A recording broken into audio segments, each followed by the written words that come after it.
Hi guys, today I want to talk about psychology of parts, and I'm going to have this like thought experiment. I'm going to use myself as an example, just because it's kind of my easiest way of working through it.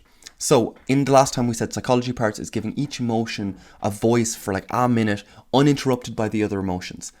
In this kind of thought experiment, we're going to start off with a basis, trying to say that as a kid you were full of potential. It was a flatland. You had like every emotion was there. So you were just as nice as you were angry. You were just as emotional as you were stoic. You were just as open as you were like rigid and organized or something like that. It was a totally blank slate. And then as you got older, like growing up, whatever, your parents conditioned you. They encouraged you to do some stuff and they disencouraged you to do other stuff. And the stuff they encouraged you to do, you put into a personality. This is an acceptable way to present yourself to the world. Okay. By the way, this thought experiment isn't necessarily rooted in pure truth, because biology plays a fact. According to your biology, you will have like higher or lower levels of, say, like testosterone, for instance, and that will make you more or less aggressive, which will increase your like disagreeability, which is your willingness to debate or fight or argue or to be strong-headed, essentially. So anyway, that's a side note. I'm not meaning for this to be like an 100% truth. This is how your body works. This is a thought experiment, so you can kind of pull apart your brain, your thoughts, and just kind of analyze them a little bit better. Anyway, back to it. So flatland, you're conditioned approval, disapproval. Your approval stuff was put into your personality. Your disapproval stuff didn't go away. The stuff that they were like, no, you can't do that. Don't be like that. Whatever. If you have this thought, it was a flatland, they're still there, so there's mountains and valleys. This just hid in a valley, so now it's your subconscious. And that's what you want to explore. This is your whole psychology, like this is what we're going to try and do today. And to do this, you're going to be like, okay, so what was discouraged in my house or whatever? Really hard to do. You're too close to it to see, because it's too bloody subtle. If I say that you ask too many questions or something like that, I'm like, because if you've met a kid, especially if they're 2 or 3, they ask a lot of questions. And it's like, why? And there's two responses. Either they need to learn how to socialize and ask questions and actually wait for the answer and like interact properly. That's what you're trying to teach them. Or you're trying to teach them to be very inquisitive and ask all the questions. And you're just like, okay, here, I'll show you how. Give me a sec. You ask the question, I will show you the answer. And there's, that's easy to do. Physical stuff, hard to do with emotions. Like it's subtle. It's not clear cut. So you're actually kind of too close to it to analyze yourself.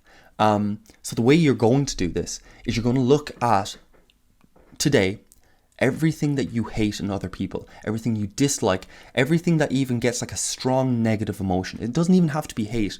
It's just like when it's voiced, when it shows its head up, such as like judgmental or something like that. When someone's just like, I wouldn't have done that or whatever. If that just rubs you the wrong way and you're just like, hey, like, he's a person, or like, I'm sure they had their reasons, or you can't help but voice it. This is what I'm on about. Okay. So, and you're going to need to think on this. So anyway, and the theory, or this kind of thought experiment or whatever, has that everything that you hate, dislike in other people is the stuff that got repressed, stuff that's in your subconscious, because it got conditioned out of you. And your parents were great, and they made you into a really good person. So the lessons they taught you want to pass on to the other person. So if they're being, like, we'll take like argumentative or something like that. If they were just like, no, hey, like, you need to calm down, you need to not be so argumentative, like go along with it. And that totally works, especially in bigger groups. Like you need to be a little bit more agreeable, or it's beneficial. And I already mentioned in the last like previous video, whatever, how being agreeable as a kid is your number one strategy, because everyone's trying to teach you. So all you need to do is just kind of go along with it. So maybe you never got rid of it then afterwards, and you held on to this. And you like yourself and you love your parents. They taught you this lesson. You're just like, I want to pass it on to you. It's like, hey, you're being like, why are you giving out here? It's not that big a deal. Like, just go along with it. We're like, it'll be okay. And you're trying to see what I mean. I'm being really nice here. This isn't like a crack in psychology. This isn't like a weird thing that's going to be really obvious for like anyone. This is just pure everyday nice people interacting with each other. This is not an anomaly. This is not weird. This is just how we interact. kind of. So always caveat, huh? So anyway, you want to pass it on to the other person because you're nice, and that's why it rubs you the wrong way. It's not really that you hate it, it's just you're just like, no, I want to pass on the good lessons I learned. Something like that. So the stuff you dislike, you hate, whatever, is the stuff that got repressed. The stuff that you love in other people then is the stuff you feel you've left or you lost growing up. So you might have been a teenager and really excited, and now you're just not as excited. But when you see it in other people, you love it. Same with like naivety, or maybe being organised or disorganised, depends on your family home. If you had a really routine, organised household growing up and all the rest, and now you're in like a student apartment and it just drives you nuts, you might feel you lost that, and that might give you... So either way, this affects like a lot of different stuff or whatever. But recognizing that as well, what you dislike, what you love, what you like really appreciate in other people, and that's not a Freudian thing that you're trying to recreate your home house. But that's the thought experiment. This is you trying to peel it all apart. So for me, I'll give myself an example here because I don't want to come off holier than thou or give you like a theory and then just kind of let it sit there. I want to give you an example. So the most obvious one for me was judgment. Growing up, I had an issue, or not an issue. It was that thing where I had to voice it when I saw someone being judgmental or something like that. I was like, and maybe I was just looking for the argument. Who knows? But I had to learn as I got older or whatever, that judgment isn't just discriminating. It's not just racism or sexism or like whatever else. It's not all the isms. Judgment is on a day where you messed up. You got up and you started, for me, got up and started playing the PlayStation. Like, play it, but play it after you do the work. Or play it like it's a reward for something. It doesn't come beforehand. Or that's just the way I work with it.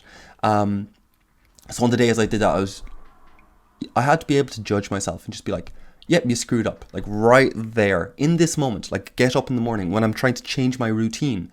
I'm just like, in this moment, I'm either going to, like my day's either going to suck or I'm going to do stuff and feel better afterwards. And that's me passing judgment. That's me saying, hey, don't be a tit. Don't be lazy. Don't be this.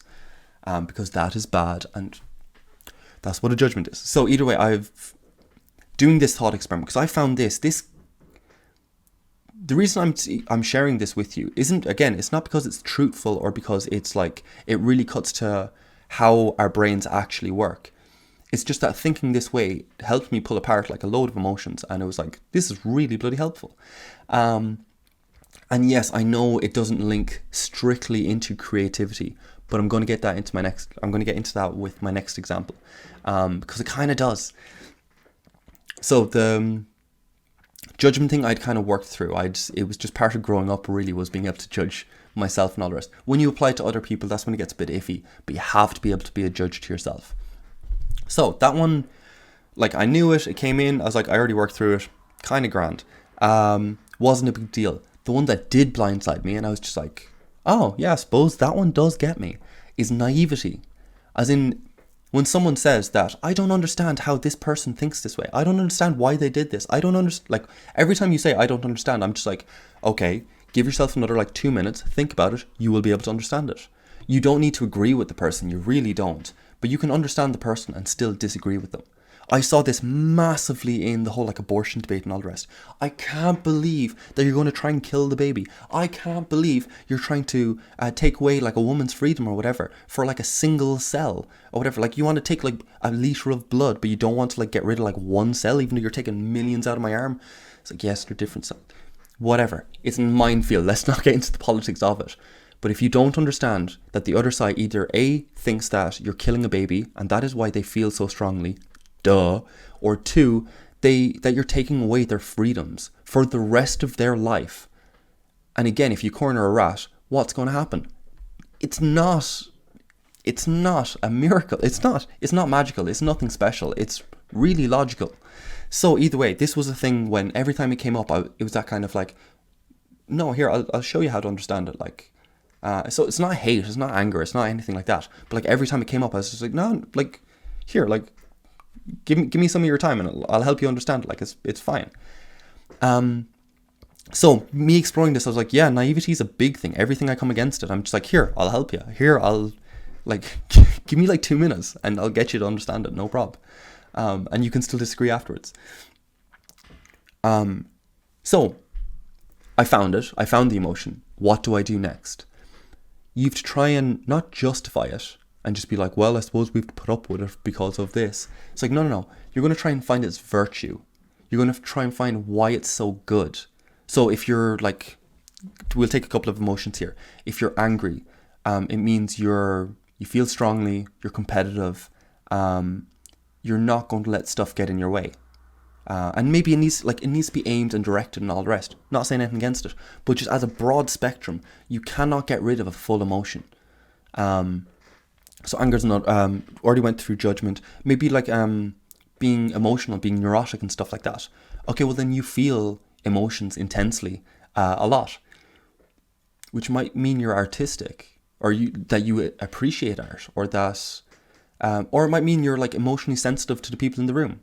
So if they're having an off day, like you pick up on it. You're that person who's like, hey, why are like you're being a bit quiet today? Everything like maybe that's where you could aim it or something like that. Excuse me. So back to me, the most important thing. Joke, Jesus. Naivety, what's the virtue? And the virtue is, if you are truly pushing, if you are truly experimenting, exploring, if you are on the frontier of whatever frontier you want to be on, if you are going anywhere really, you're going to be naive, because to be naive is to be a small fish in a big pond.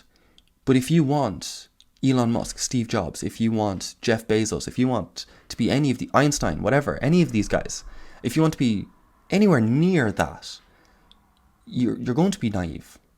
As in, like, if Einstein came around today and like came out with like E equals MC squared or whatever, it's just like, yeah, no, duh. As in, we already know that. It's not a revolution. But he's like, oh no, this is like a big thing or whatever. It's like, no, you're being naive. And it's the same, you'll really notice this in like movies and stuff like that. You'll watch some of the old ones that are like classics, like Godfather and all this other stuff or whatever. And you're going to be just like, why is it so big? Like, what's, like, it commands so much respect. Like, what? Like, I don't get it. Like, I've seen it before. I've seen kind of something similar to it. It doesn't seem that special to me. It didn't blow my mind. It's just kind of a decent movie. Like, fair enough. And the thing that you're missing is it wasn't there before. The stuff that you now find cliche because it permeated through everything else because it was such a revolution, wasn't at the time. They were the first person. And if they tried to come around and say, like, I brought this in, like, here's, like, this is amazing, you would think they were naive. So that's the virtue. To push, to explore, to figure out, to be on a frontier is to be naive. In retrospect, to history, to whatever. Or to risk being naive. Because you're going to naively, like, if we're being honest, you're going to naively take like one idea and just be like, this is going to work. And everyone's telling you it won't. And you're just like, no, it's totally going to work. And then it pays off. And everyone's just like, I always believed in you. I knew you could do it or whatever. And it's just like, yeah, fuck you. But there's naivety, there's stubbornness, there's stubbornness. Honestly, it's 90% stubbornness. But there's a solid like 5% naivety and then 5% for everything else. But either way, that's the exercise. Go through it. Try and think as a child, flat plane. You were conditioned, you were approved of some, you were disapproved of others. This gave you like ridges and valleys and all the rest. The stuff that were ridges, the stuff that you can see from the top is your personality, what's approved of by society. The valleys are your subconscious, stuff that did not get approved and therefore cannot be voiced, which is that's trouble always. Every time you hear that, you can't say that, man. I don't know how it's going to smack you back, but it's going to smack you back. So you want to try and figure that out. The way you figure it out is you look at everyone else today and you say, what do I hate? What do I love? The stuff you hate is the stuff you were never allowed to voice. The stuff you love is the stuff you feel you've lost along the way. Which again, you're going to try and recapture that and try and give it a virtue. Try and give it a clause as well. Try and say, yeah, that stuff did hurt because of this. Being overly excited about everything. Like, I got let down quite a lot. Being overly romantic about everything. And it's just like, yeah, I got my heart broken. It's just, I found one. Every one of you feels that. And you wish you were more romantic now. So go ahead, accept the fact that hurt and all the rest. And then say, do you know what? It was so much fun. I'm willing to go on the roller coaster again. Go for it. Give me a ticket. Stamp it. Woohoo! Give me the speedway pass so I can skip the queue. Feck it. So that's the exercise. Explore it. Take time. Identify the emotions and all the rest. You can probably do that just in this video. Like, you've probably already done it, or else you can do it in the next 2 minutes. But actually take time to try and think of the virtue. Like, don't find the answer now. Just like roughly kind of think about it. It's like, that's kind of a virtue. Think about it for like a day or two. Think about it for a while. Sleep on it. And again, while it's not purely creative, while it's not saying, it's not me motivating you saying like, here's how to do this, here's how to push, how to go, it's not that. And it's not me saying like, here's the useless stuff you need to get rid of to be creative, here's the blah, blah. It's not that either. It's just, you're a machine, and if there's cogs that are just cranking against each other, and if there's just stuff that's amiss and not running smoothly and all the rest, it's just therapy. It's just psychology. So it's a little bit off-brand or something like that, but I think it's totally worth sharing. And again, it's what I'm going through at the moment, and I'm finding it really interesting, so give it a shot. That's it for today. I will see you tomorrow. Exciting times. I'm going to be here for like the next 3 days, if not more, because honestly, it's fun. And I'm going to talk to loads of people about stuff. So we're going to the month challenge was awesome. Anyway, doesn't matter. See you again tomorrow. Exciting times. Bye, guys.